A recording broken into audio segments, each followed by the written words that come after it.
Hello everyone. So continuing with the series, आज का topic है article 17।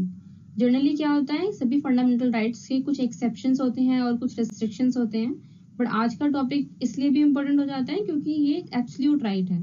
Article 17 is absolute in nature. इसके साथ ही ये अनटचेबिलिटी को एक ऑफेंस भी डिक्लेयर करता है। अब अनटचेबिलिटी इंडिया में एशियन टाइम से ही प्रैक्टिस किया जाता है, और इसमें क्या होता है, ये जो अनटचेबिलिटी है ये एक हिंदू कास्ट सिस्टम पे बेस्ड प्रैक्टिस है। ये एक डिस्क्रिमिनेशन है जो कास्ट पे बेस्ड है।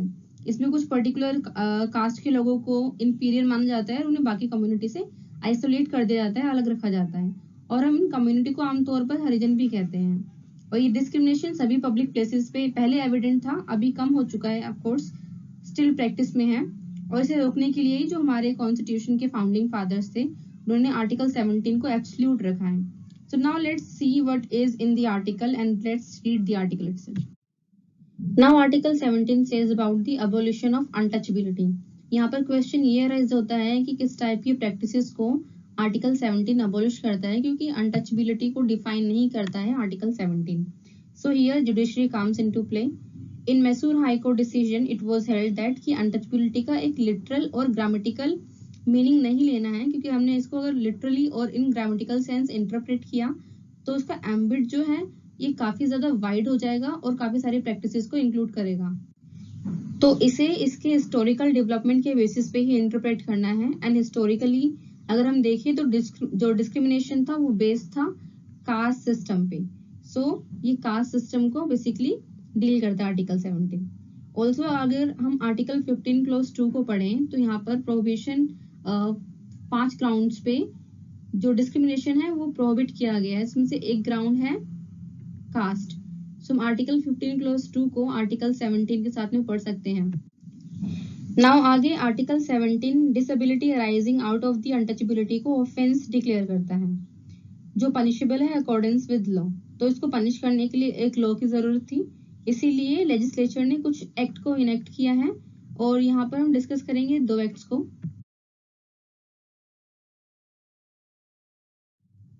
With the power conferred in Article 35, Parliament brought Untouchability Offence Act 1955, जो कि बाद में on the recommendation of Elaya Perumal committee change कर दिया गया एज सिविल राइट्स एक्ट 1955।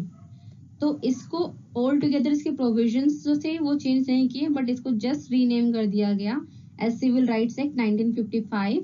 और पहले ये क्या था, ये था अनटचबिलिटी ऑफेंस एक्ट 1955। तो इसको रीनेम किया गया इन 1976। ये एक्ट वाइडर इन नेचर है, जो प्रोटेक्शन देता है लगभग सभी क्लासेस को। ये एक्ट सोशल डिसेबिलिटी को पनिश करता है with the maximum imprisonment of 6 months, और which can be with fine और without fine. Then punishment for religious disability, that means worship करने से रोकना, किसी रिलीजियस फोन को यूज करने से रोकना, या फिर कोई भी रिलीजियस मटेरियल को यूज करने से रोकना। Then educational institution and hospital में एडमिट करने से मना करना या किसी भी तरह का डिस्क्रिमिनेशन करना।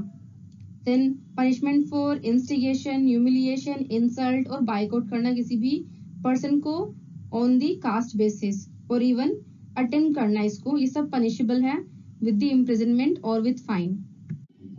This act also puts the ceiling of minimum punishment. बाद में रियलाइज किया गया कि सिविल राइट्स एक्ट जो 1955 का एक्ट है वो एडिक्वेटली अनटचबिलिटी के केसेस को डील नहीं कर पा रहा है, बिकॉज इसके जो प्रोविजंस थे वो इतने स्ट्रिंजेंट नहीं थे और पनिशमेंट भी काफी हार्ड नहीं थी। It was limited to maximum 6 months। So there was a need of a more stringent law, a stronger law. इसीलिए 1989 में पार्लियामेंट ने इनेक्ट किया ST/SC prevention of atrocity act, जो एक काफी स्ट्रिंजेंट एक्ट है, जिसका पर्पस हॉस्टाइल बिहेवियर और डिस्क्रिमिनेशन को ST/SC कम्युनिटी इन सेक्शन के अगेंस्ट कंप्लीटली रोकना है। So it was made applicable against public servant and also against non public servant both. इसमें एक्स्ट्रा पावर दी गई है जिसमें स्पेशल कोर्ट भी बनाए जा सकते हैं, and this exclusively deals with the cases of ST/SC community. तो ये लॉ कवर करता है स्पेसिफिकली इन सेक्शंस के अगेंस्ट क्राइम को, और इसमें हॉस्टाइल बिहेवियर, क्रूअल बिहेवियर और any behaviour which tends to single out these people शामिल हैं। नाउ सभी लोगों का purpose same. The purposes are to stop untouchability in any form. So prohibition of the practice of untouchability in any form. So ये जो expression है any form, इसको article 17 में भी यूज किया गया है. आर्टिकल 17 मेंशन करता है abolition of untouchability in any form. तो एनी फॉर्म इंक्लूड करता है रिटन फॉर्म, बोलकर, थ्रू साइंस और पिक्चर्स. सो जो लोग ये क्राइम करते हैं प्रैक्टिसिंग अनटचबिलिटी, इनको स्ट्रिंजेंट पनिशमेंट देना, और इसकी ज़रूरत भी है क्योंकि जो प्रैक्टिस है अनटचबिलिटी, ये सालों से लोग प्रैक्टिस कर रहे हैं. ये हिंदू कास्ट सिस्टम पे ही बेस्ड है. तो इसको अबॉलिश करना, इसको रोकना इतना इजी नहीं है. इसलिए हमारे फाउंडिंग फादर्स ने आर्टिकल 17 को एब्सोल्यूट इन नेचर बनाया है एंड पनिशमेंट ऐड की है आर्टिकल में. और ये एक ऐसा राइट है जो सिर्फ स्टेट के अगेंस्ट एप्लीकेबल नहीं है, it is also applicable against